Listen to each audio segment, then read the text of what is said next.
Add नहीं होंगी। Point 4, पहली चीज क्या ऐड नहीं होगी, which is deducted under another head of income को सर्कल कर लें, अनदर हेड को, अनदर हेड ऑफ इनकम को इंसर्कल कर लें। और पॉइंट बी देखें क्या कह रहे हैं, which is not allowed as deduction, not allowed as deduction को सर्कल कर लें, एक अनदर हेड को इंसर्कल करें और नीचे वाले पॉइंट में नॉट अलाउड एज डिडक्शन को इंसर्कल कर लें, which is not allowed as deduction under the head income from, वो बुरे खर्चों की लिस्ट है, उसका सेक्शन नंबर क्या है, देखिए ब्रैकेट में लिखा भी हो साथ में, अंडर सेक्शन यूएस वाला क्या होता है, अंडर सेक्शन 21। ये आपकी वो सेक्शन है जो आपकी जिंदगी में बहारें लेकर आएगा इंशाल्लाह, जब देखेंगे इंशाल्लाह सब कुछ होगा। आगे पॉइंट नंबर कौन सा बनता है, 3A, पॉइंट 3A। अब 3A के साथ एक अजीबोगरीब बात बताऊं आपको, 3A के साथ एक सेपरेट टेबल दिया हुआ है, जरा उस टेबल को देखिए, आपको नजर आ रहा होगा होल्डिंग पीरियड। होल्डिंग पीरियड कैसे कैलकुलेट होता है बच्चों, जब एक चीज खरीदते हैं उस दिन से लेकर जब उसको बेचते हैं, ये जो दो इवेंट्स का टाइम पीरियड है इसे कहते हैं होल्डिंग पीरियड। मैंने एक गाड़ी खरीदी 2010 में और उस गाड़ी को बेचा 2013 में, तो होल्डिंग पीरियड कितना बना, 3 साल। एक घर खरीदा 2020 में, बेचा 2025 में, होल्डिंग पीरियड कितना बना, 5 साल। तो ये होल्डिंग पीरियड कैलकुलेट होता है इसका। अब बेसिकली इसको कह रहे हैं कि अगर कोई ये जो टेबल है ये बेसिकली क्या सेपरेट ब्लॉक नहीं लग रहा, टेबल 1 टेबल 2 की तरह टेबल है ना, ये सेपरेट ब्लॉक है। सेपरेट ब्लॉक की दो ही एग्जांपल्स थी, gain on disposal of immovable property, point 3A है gain on disposal of immovable property. हमने पढ़ा था जो अगर इमूवेबल प्रॉपर्टी को बेचेंगे और उस पर मुनाफा कमाएंगे तो उस मुनाफे पे टैक्स देना है, लेकिन वो NTR नहीं बल्कि सेपरेट ब्लॉक होगा। सेपरेट ब्लॉक मतलब क्या, सेपरेट। अगर पेपर में ये टेबल नजर आ गया आपको, इसमें देखिए क्या लिखा हुआ है, ओपन प्लॉट, कंस्ट्रक्टेड प्रॉपर्टी और फ्लैट्स। अगर ये नजर आ गया open plot, constructed property, flat table, तो समझ जाना कि gain on disposal of immovable property कहीं ना कहीं आई हुई है। समझ जाना सेपरेट ब्लॉक की एडजस्टमेंट आई हुई है। इस पे सेपरेटली टैक्स कैलकुलेट करना होता है ना, या टैक्स लायबिलिटी लिख के टेबल 1 टेबल 2 में कैलकुलेट करना है, सेपरेट, इसके बाद सेपरेटली कैलकुलेट करना है। कैसे कैलकुलेट होगा देखें, लिखा हुआ है where holding period does not exceed 1 year, यानी कि आपने एक, अच्छा यहाँ पे इमूवेबल प्रॉपर्टी से मुराद क्या है, open plot, land, open plot, constructed property, flat. अच्छा इसके आसानी के लिए लिख दें, जहाँ पे लिखा है ना पॉइंट 3A में gain arising on disposal of immovable property, immovable property लिख दे घर एक कैपिटल एसेट है। इमूवेबल प्रॉपर्टी के साथ लिख दो, जब पॉइंट 3A की फर्स्ट लाइन में इमूवेबल प्रॉपर्टी वाला वर्ड लिखा है उसके साथ लिख दो घर एक कैपिटल एसेट है। लेकिन बच्चों कौन सा वाला रिजीम कौन सी है, घर एक कैपिटल एसेट है, एक इमूवेबल प्रॉपर्टी है, उसको बेचने पे गेन आ रहा है, NTR है, FTR है, सेपरेट ब्लॉक है। आप जो घर बेचते हो, घर खरीद के बेचते हो, वो कौन से आप इनकम कमा रहे हो, आप NTR वाली कमा रहे हो, FTR वाली कमा रहे हो या सेपरेट ब्लॉक वाली कमा रहे हो, सेपरेट ब्लॉक। क्या घर एक इमूवेबल प्रॉपर्टी है या नहीं? पॉइंट 3A का देखिए क्या लिखा है, gain arising on disposal of immovable property में क्या क्या आ रहा है, ओपन प्लॉट, कंस्ट्रक्टेड प्रॉपर्टी और फ्लैट। कंस्ट्रक्टेड प्रॉपर्टी का मतलब क्या है, घर। तो घर एक, ये बेसिकली घर के बारे में बात हो रही है, घर एक या बिल्डिंग। पेपर में या तो घर का वर्ड इस्तेमाल करेगा या बिल्डिंग का। तो आपको पता होना चाहिए बिल्डिंग जो है वो एक इमूवेबल प्रॉपर्टी है और उसको बेचने पे अगर गेन आ रहा है तो ये सेक्शन 37 में है, लेकिन ये NTR वाला गेन नहीं होगा। ये कौन सा वाला होगा, सेपरेट ब्लॉक वाला। कैसे कैलकुलेट करेंगे, इस टेबल को देख के मुझे बताएं। अगर घर जो था उसको जब खरीदा और जब बेचा वो टाइम देखा तो 12 महीनों से कम बनता था, तो बताएं कंस्ट्रक्टेड प्रॉपर्टी का रेट ऑफ टैक्स कितना बन रहा है, 15%। अब नोट कीजिएगा चीज, अगर टाइम 1 साल से ज्यादा और 2 साल से कम है तो अब कितना रेट है, रेट बढ़ा है कम हुआ। तो जैसे जैसे होल्डिंग पीरियड बढ़ता जाएगा रेट ऑफ टैक्स कम होता जाएगा। अब दोबारा बताएं, अगर होल्डिंग पीरियड 4 साल से ज्यादा और 5 साल से कम है, 4 साल से ज्यादा और 5 साल से 4 साल से ज्यादा और 5 साल से कम, कौन कह रहा है 5%, 0%। क्या ये टेबल याद करना है, क्या पेपर गिवन होगा तो अप्लाई कर लोगे, कॉमन सेंस है ना। ठीक है, नीचे एक एग्जांपल लिखिए, किस नाम से, मिस्टर उसैद है, उमैद है, जो भी है उसैद है। अच्छा सोल्यूशन छुपा दो प्लीज, प्लीज सोल्यूशन पे हाथ रखो, नजर ना आए आपको। एक ही बेसिक एग्जांपल है, पॉइंट हो जाएगा आपका। Mister Usaid has disposed of an immovable property open plot. क्या ओपन प्लॉट इमूवेबल प्रॉपर्टी है कि नहीं? तीन चीजें, ओपन प्लॉट, कंस्ट्रक्टेड प्रॉपर्टी और फ्लैट। बच्चों ये गेम बता रहा हूं, ये तीनों क्या हैं? Immovable property. इनको बेसिस पे गेन आया तो कौन सा? Separate law. कौन सा? क्या सेपरेट लॉ पे था ना, gain on disposal of securities, gain on disposal of, दोनों इस चैप्टर में पढ़ रहे हैं। मतलब सिक्योरिटीज का मतलब क्या था? शेयर्स ऑफ, बताया हुआ नहीं? बताया मैंने आपको, नहीं बताया, चल छोड़ दो। इमूवेबल प्रॉपर्टी पे आ जाए, gain on disposal. Immovable property तीन चीजें कौन सी हैं? Open plot, flat. इनका टैक्स जो है एनटीआर है, सेपरेट है। किस चीज पे डिपेंड करता है? अमाउंट पे या होल्डिंग पीरियड पे? होल्डिंग पीरियड पे। अच्छा टेबल गिवन होगा आपको पेपर में। अच्छा इस बंदे ने क्या किया?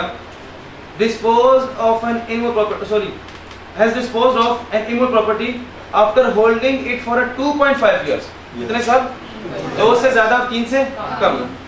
It was purchased for 1 lakh and sold for 1.5 lakh. अब यहां देखें, सॉल्यूशन नहीं देखना प्लीज। पॉइंट कौन सा है? 4 है, 3 ए, 3 ए। गेन का फार्मूला गेन, प्लीज बातें ना करें। ए माइनस बी कितने का बेचा? 1 लाख। कितने का खरीदा था? कितने का गेन कमाया? इस 50,000 पे क्या देना पड़ेगा? टैक्स। होल्डिंग पीरियड कितना है? 2 से ज्यादा, 3 से कम। कितना बनता है? पहले देखिए प्रॉपर्टी कौन सी है?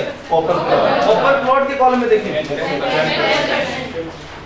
टैक्स एट द रेट जो कि कितना बनता है? 5,000। क्या वो बात समझ आ गई? बेसिक सी बात थी, कॉमन सेंस की बात है, अप्लाई कर लेंगे। क्या सेपरेट ब्लॉक मुश्किल होता है? क्या एफटीआर मुश्किल होता है? एनटीआर वो भी मुश्किल नहीं होता। ओके 37 ये हो गया आपका। ये टेबल से लिख दें given on paper, given in paper. Table से लिख दें गिवन इन पेपर, पता लगे याद करने बैठ जाओ। ये पेपर में मौजूद होगा पहले से।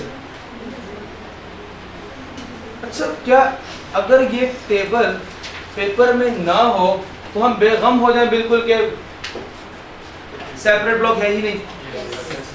अगर हो सकता है उसने पेपर में आपसे पूछा हो टैक्सेबल इनकम, तो क्या तब टेबल की जरूरत है?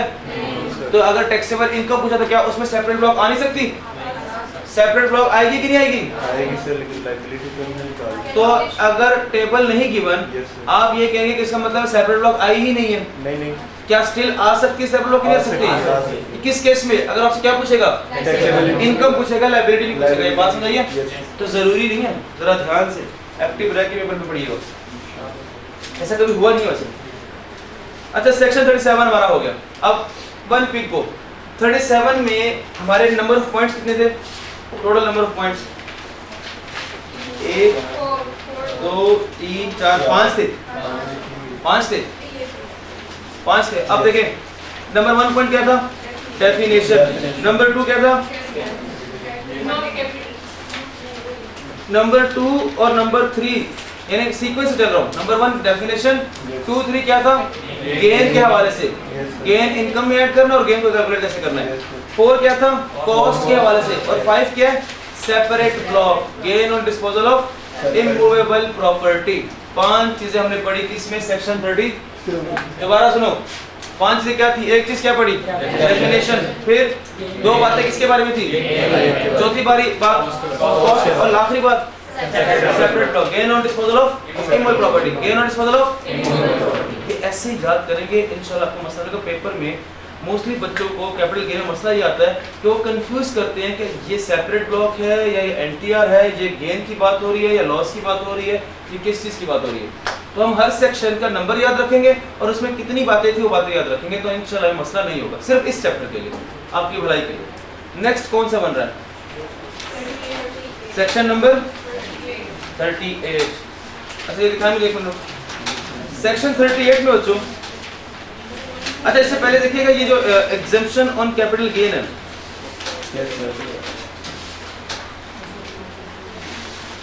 जरा इसको रीड कर लेते हैं, इसको एक बार रीड करते हैं, देखते समझ में आता है कि नहीं आता। एग्जाम्पशन ऑन कैपिटल गेन, ये थ्योरेटिकल इंपॉर्टेंट है, लिख दो थ्योरेटिकल इंपॉर्टेंट, ये थ्योरी के हवाले से इंपॉर्टेंट है, न्यूमेरिकली इतना इंपॉर्टेंट नहीं है। Point 1, capital gain is exempt. Okay, in circle करने बात को ये पेन दो। कैपिटल गेन क्या हो जाएगा? एग्जेम्प्ट हो जाएगा। कब? कहता वेयर पर्सन इज डिपेंडेंट है। डिपेंडेंट का मतलब क्या है? बीवी बच्चे, बीवी बच्चे। कहता capital gain is exempt where person is dependent of शहीद belonging to Pakistan armed forces और person who dies during service of Pakistan armed forces और person who dies during service of federal government और a person who dies during service of provincial government. Okay, यानी कि एक हमारे पास था captain Bashir. Captain Bashir जो था वो एलओसी गया था लाइन ऑफ कंट्रोल पे और वहाँ पे सीज फायर हट दी और फायरिंग के दौरान शहीद हो गया। अब कैप्टन बशीर का एक बेटा भी था मीठा खान और एक बीवी थी शबाना खान और शबाना। अब समझे बात को, कैप्टन बशीर शहीद हो गया लेकिन उसके डिपेंडेंट थे बीवी बच्चे। अब अगर कोई डिपेंडेंट ऑफ शहीद है, कोई डिपेंडेंट ऑफ शहीद है, बीवी बच्चे हैं शहीद के, तो उनका जो कैपिटल गेन होगा वो 100% माफ है। 100% सरकारी नौकरी की डिमांड, सरकारी नौकरी के फायदे। क्यों कहते हैं जब रिश्ता होता है सरकारी नौकरी, ताकि वो मर भी गया तो जो इनकी बेटी होगी अगर वो कैपिटल गेन कमा रही है तो उसको वो माफ होगा। ऐसा होता है कि नहीं होता? नहीं, डिमांड होती है कि नहीं होती? चढ़े मेरी बात सुने। अगर कोई बंदा आर्म फोर्सेस का था और शहीद हो गया तो उसके जो घर वाले कैपिटल गेन कमा रहे हैं उसको कितना टैक्स देंगे? अच्छा, कोई बंदा प्रोविंशियल गवर्नमेंट में काम कर रहा था, फेडरल गवर्नमेंट में काम कर रहा था, पाकिस्तान आर्म फोर्सेस में काम कर रहा था और सर्विस के दौरान शहीद नहीं हुआ, मर गया, सर्विस के दौरान मर गया, उसके लिए भी क्या है? उसके लिए, उसके घर वालों के लिए, घर वाले कैपिटल गेन क्या हो जाएगा? क्या ये बात समझ आ गई? ओके, हाँ, अगर बच्चे बड़े हो जाए तो फिर वो टैक्स देंगे। ओके, अब जरा पॉइंट 2 पढ़ते हैं और कोशिश करते हैं समझने की। पॉइंट 2 पढ़ें।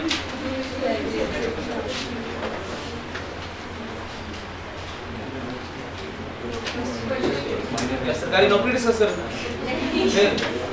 सुनिए इधर। पॉइंट 2 नीचे देखो, कैपिटल गेन टैक्स रेट्स। अब यहाँ गेन पे लगने वाले रेट्स की बात हो रही है, इन सर्कल करें टैक्स रेट्स को। कहते हैं capital gain tax rates have been reduced by 50%। क्या मतलब? जहां पे लगना था 10%, वहां पे कितना लग जाएगा? 5%। तो 50% से रिड्यूस हो जाएंगे, रेट आधे हो जाएंगे। कब? In case of first sale of immovable property acquired or allotted to ex-servicemen and serving personnel of armed forces। लो जी, मरा नहीं बंदा, मरा नहीं, लेकिन रिटायर हो गया। क्या हो गया? रिटायर हो गया। रिटायर होने पे क्या मिला उसको? प्लॉट। क्या मिल गया उसको? प्लॉट। उसने उस प्लॉट को, उस रिटायर्ड बंदे ने आर्म फोर्सेस की तरफ से मिले हुए प्लॉट को बेचा। अगर वो रिटायर्ड बंदा आर्म फोर्सेस की तरफ से मिले हुए प्लॉट को पहली बार बेच रहा है तो उस केस में जो रेट ऑफ टैक्स होगा वो कितने से कम हो जाएगा? 50% से कम हो जाएगा। ये बात किस किस पे अप्लाई होती है? एक्स सर्विसमैन पे। क्या रिटायर्ड पे या सर्विंग पे भी है? दोनों पे है। देखें, ex serviceman and serving personnel. Ex serviceman का मतलब क्या है? रिटायर्ड हो गया, लिखते हैं रिटायर्ड एक्स सर्विसमैन के साथ। सर्विंग पर्सोनल सर लिखते हैं अभी भी काम कर रहा है या ड्यूटी पे है। तो अगर कोई ये कौन से लोग जो कहां से रिटायर हुए या कहां जॉब कर रहे हैं?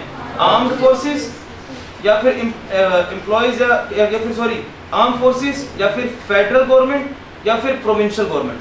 कोई बंदा जो आर्म्ड फोर्सेस, फेडरल गवर्नमेंट या प्रोविंशियल गवर्नमेंट से रिटायर हो गया, या कोई बंदा जो आर्म फोर्सेस, फेडरल गवर्नमेंट या प्रोविंशियल गवर्नमेंट में काम कर रहा है और इसी दौरान उसको मिला हुआ प्लॉट इनकी तरफ से, अपने ही फोर्सेस की तरफ से या गवर्नमेंट की तरफ से मिले हुए प्लॉट को पहली बार बेच रहा है, तो उस पे आने वाला कैपिटल गेन का टैक्स रेट कितने से रिड्यूस हो जाएगा? तो 1 में और 2 में फर्क क्या है? वहाँ पे था डिपेंडेंट फैमिली मरने पे। तो पॉइंट 1 से लिखो मरने पर, डेथ का केस, डेथ केस। पॉइंट 2 के साथ लिखो जिंदा केस। ओहो, पॉइंट 2 के साथ लिखो अभी जिंदा है।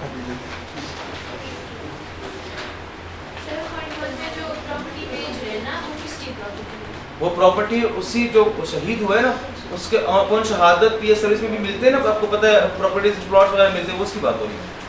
तो वो बेसिकली जब वो अल्लाह ना करे से मतलब वो कोई मर गया या फिर कोई शहीद हो गया, तो फिर वो प्रॉपर्टी सक्सेशन या इनहेरिटेंस के थ्रू किसके पास जाती है? बीवी बच्चों के पास जाती है ना। तो वही इसी प्रॉपर्टी की बात हो रही है। और फर्स्ट सेल का मतलब ये है कि देखिए फर्स्ट सेल से ये मुराद लेना कि अभी आपको प्रॉपर्टी ट्रांसफर हुई और आप उसको पहली बार बेच रहे हैं, यानी कि आपको मिली थी आर्म्ड फोर्सेस की तरफ से और आप उसको बेच रहे हैं। दूसरी प्रॉपर्टी थी जो किसी और ने आपको बेची थी, यानी इस तरह भी तो हो सकता है ना। लेट्स सपोज अब मेरे वालिद साहब हैं, मेरे वालिद साहब की डेथ हो गई, अल्लाह उनको जन्नत नसीब करे, उनको एक प्लॉट मिला डीएचए मुल्तान का। अब उनकी डेथ पर वो जो डीएचए मुल्तान वाला प्लॉट है वो हम 4 बहन भाई और हमारी वालदा यहाँ इनहेरिटेंस के थ्रू हमें ट्रांसफर हो गए। अब अगर हम उस प्लॉट को बेचेंगे तो ये फर्स्ट सेल है। अब इस पे जो रेट ऑफ टैक्स होगा हमारा कैपिटल गेन पे कितना रिड्यूस हो जाएगा? 50% से। ये बात समझ आ गई? इसके अलावा हमारे पास एक और प्लॉट है डीएचए लाहौर का। वो डीएचए लाहौर का वालिद साहब के जो दोस्त थे ना, उनको मिला था।